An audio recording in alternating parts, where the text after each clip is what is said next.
안녕하세요. 오한근 법사입니다. 오늘은 즐거운 토요일입니다. 주말 잘 보내셨나요? 날씨가 정말 덥죠? 올해 돌아다닐 날씨는 못 됩니다. 오늘은요, 천도제와 백중에 대해서 좀 설명을 해드리려고 합니다. 백중이 얼마 남지 않았죠? 근데 여러분, 백중에 대해서 알고 계시죠? 맞습니다. 조상을 천도하는 날이 백중날입니다. 음력으로 7월 15일이고요. 백중이라고도 하지만 옛날에는 백종이라고도 했습니다. 망운일이라고도 했어요. 참 혼의 넋을 기린다고 해서 망운일이라고 했고요. 왜 백종이라고 했냐면요, 옛날 우리 조상님 선조들의 지혜가 굉장히 뛰어난 겁니다. 음력으로 7월 15일이 되면요, 100가지의 채소와 곡식이 나온다고 해서 백종이라고 했고요. 이걸 갖다가 오미백과라고 했습니다. 근데 이 오미백과라고 이제 불리어진 그런 또 설화가 있습니다. 부처님의 10대 제자 중에서요, 목련존자라는 분이 있습니다. 부처님의 제자가 많죠. 근데 그 중에 목련존자라는 분요, 여러분, 굉장히 뛰어납니다. 제자들 중에서요, 왜 불교에서 육신통이라고 하죠. 그러니까 전생도 볼 수 있고 현생도 볼 수가 있고 초능력을 쓸 수 있는 이제 그런 분이었던 거예요. 기도를 굉장히 많이 하셔서 많은 깨달음을 얻으신 분인데, 어느 날은 이 목련존자가 돌아가신 어머니가 잘 계시는지 궁금해서 천안통을 통해서 화경통신으로 어머니가 이제 계신 곳을 들여다보게 됩니다. 우리 어머니가 편안하게 계실 줄 알았죠. 자기가 기도를 열심히 했습니다. 그랬더니 이게 웬일입니까? 어머니를 보는 순간 이거는 차마 눈을 뜨고 볼 수가 없는 거예요. 어머니가 아기도에 빠졌습니다. 지옥고에 빠져서 옷도 입지를 못하고 온몸에 상처가 나고 온몸에 다 뼈가 앙상할 정도로 밥을 못 먹어서 울면서 돌아다니는 겁니다. 어머니를 보는 순간 얼마나 가슴이 아파요. 그래서 바로에 음식을 한가득 담아서 어머니에게 가져다 드렸더니 어머니가 얼마나 배가 고프겠습니까? 그래서 당장 그 음식을 드는 순간, 세상에 내 입에 들어가려고 하는 순간 그 음식이 불구덩이로 변했다고 합니다. 그래서 이거를 보고 이제 목련존자는 너무나 괴로움에 빠지고 큰 상처를 받았습니다. 그래서 부처님께 찾아갑니다. 부처님께 아뢰옵기를, 부처님, 저희 어머니가 아기도에 빠져서 고통을 받고 있습니다. 저희 어머니를 극락으로 보낼 수 있는 방법을 알려주십시오. 그랬더니 부처님께서 말씀하십니다. 목련존자야, 어머니를 구원하고 극락으로 보내고 싶으면 7월 15일 날 오미백과를 베풀어서 스님과 사부대중에게 공양을 올리거라, 이렇게 말씀을 해주신 겁니다. 그래서 목련존자는요, 7월 15일 날 100가지 곡식과 음식을 공양을 해서 스님과 대중들에게 공양을 하고 어머니를 극락으로 인도했다고 합니다. 근데 여러분, 여기서 굉장히 깊은 깨달음이 있죠. 왜 죽은 자에게 법문을 안 베풀고 죽은 자에게 공양을 안 하고 왜 살아있는 스님들과 대중들에게 음식을 공양을 합니까? 이제 이렇게 물어보시는 분들이 있는데, 여기에서는 여러분, 이 부처님의 굉장히 깊은 뜻이 있는 겁니다. 부처님께서는 집착하지 말라는 뜻이에요. 네가 네 거를 가지려고 하는 순간, 너만 살려고 아둥바둥 하는 순간 너도 같이 죽을 것이다. 너의 소중한 것을 내놔야 된다. 베풀 줄 알아야 된다. 모든 집착에서 버려야 되느니라. 그래야지 너의 어머니가 살 수 있느니라. 이제 그런 설법을 알려주신 겁니다. 그러니까 지금 이 시대에 들어도 전혀 이게 이상한 말이 없습니다.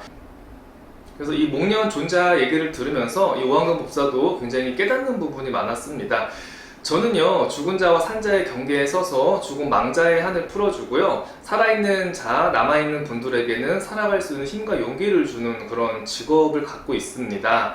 근데 여러분, 이 조상 천도라는 게 되게 쉬운 게 아닙니다. 왜 쉽지 않냐면요, 영혼들이 모두 좋은 일만 하다 갈 수는 없습니다. 사람이에요. 사람이다 보니까 다른 사람에게 피해를 주고 죽을 수도 있고요, 상처를 줄 수도 있고, 사고로 갈 수도 있고, 자살을 하는 영가도 굉장히 많습니다. 여러분, 습이라는 게 굉장히 고치기 힘들다는 거 아시죠? 사람 습관이라는 게, 습관이 성격이고 성격만 고쳐도 내 사주를 고친다는 건데, 내 성격을 고치면은 사실은 못할 성공이 없다는 얘기예요. 그만큼 많이 힘들다는 얘기예요.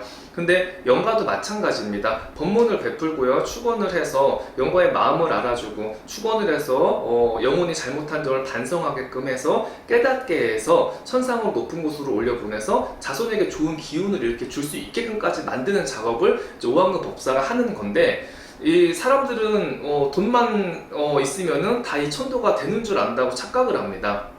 그리고 한 번 기도해, 아 그래, 내가 이렇게 우리 아버지 어머니 천도제 올렸으니까 우리 집안이 편안할 거야, 우리 애가 공부를 잘할 거야, 이렇게 생각을 하는 분들이 있는데, 사실 이건 좀 아니라는 생각입니다.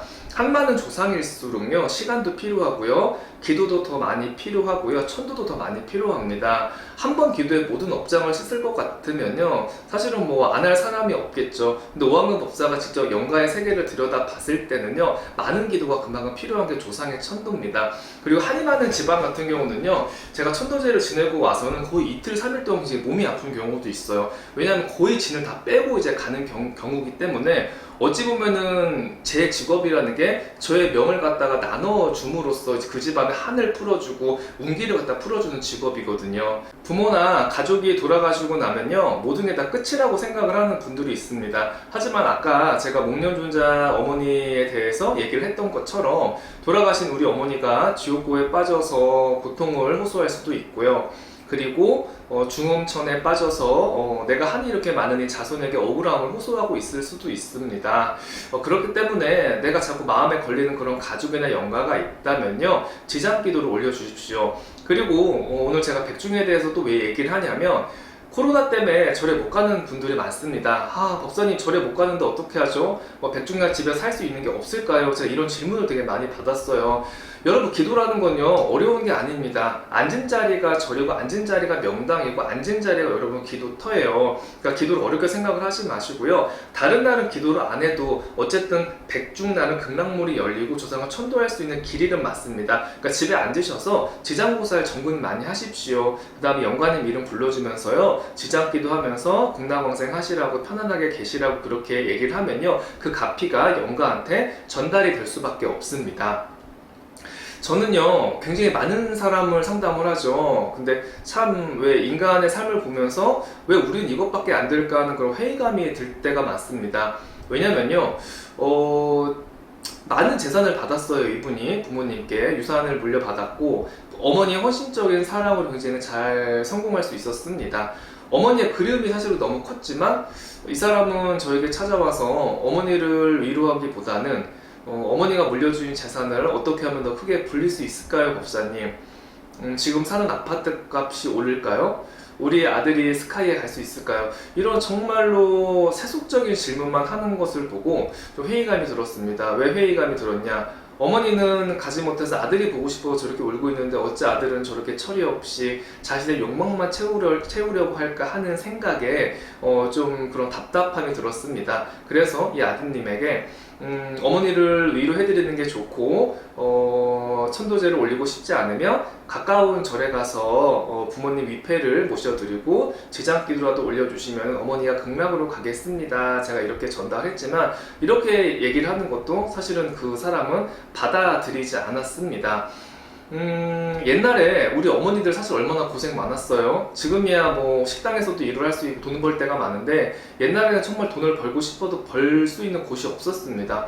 옛날에 우리 어머니들 진짜 자식 6명, 7명씩 나서 허리 굽어가면서 밭일하고 도시락 다 싸가면서 그렇게 진짜 공부 다 시켰어요. 그렇게 공부시키고 어머니 병들고 치매가 오니까 서로 모시기 싫어서 진짜 여기저기 싸우고 계속 그런 일들이 되게 많습니다.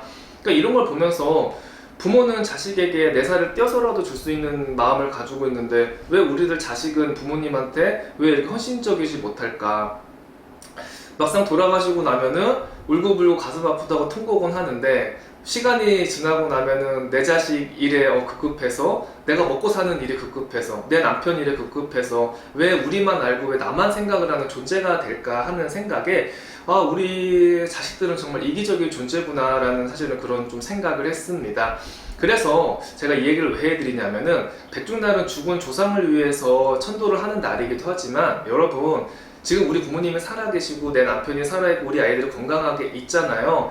이 살아계신 분들도 산조상입니다. 돌아가신 분들한테만 잘한다고 해서 우리가 복을 받는 게 아니라요, 지금 살아계신 조상님, 우리 아버지 어머니한테 전화라도 한 통 더 해드리고 용돈이라도 보내드리고요, 만나서 식사라도 집에서 같이 이렇게 한번 한다고 하면요, 그거 자체가 굉장히 바로 큰 선업을 쌓는 겁니다.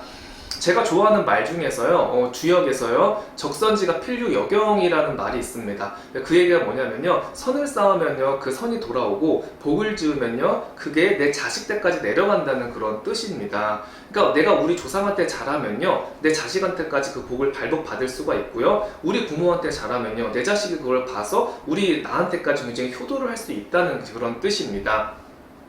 조상을 천도하는 것도요, 여러분. 사실은 조상님이 편안하라고 하는 것도 있지만요. 70%는 우리가 복을 받기 위해서 하는 기도고요. 조상님 산소를 명당에 쓰기 위해서 우리가 굉장히 많이 신경을 쓰지 않습니까? 명당을 쓰는 것도요, 우리 자손들이 복을 받기 위해서 사실은 명당을 쓰는 그런 이치가 있습니다.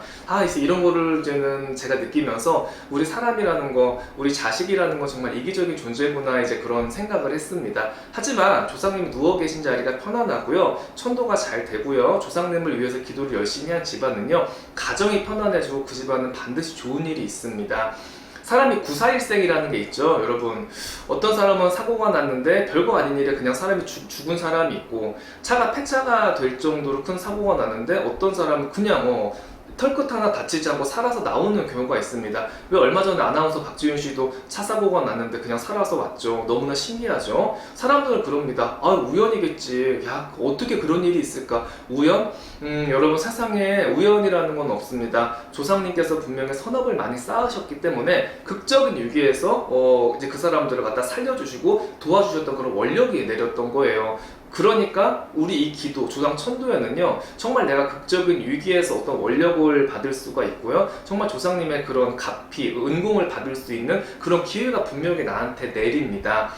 그래서 기도 열심히 하셔서요, 심중소원 정말 이루셨으면 좋겠습니다. 오늘 방송은 여기까지 하겠습니다. 지장보살, 지장경 열심히 하셔서요, 각 가중에 편안하시고 원하는 거 이루시길 오한근법사가 기원하겠습니다. 주말 마무리 잘 하십시오. 감사합니다.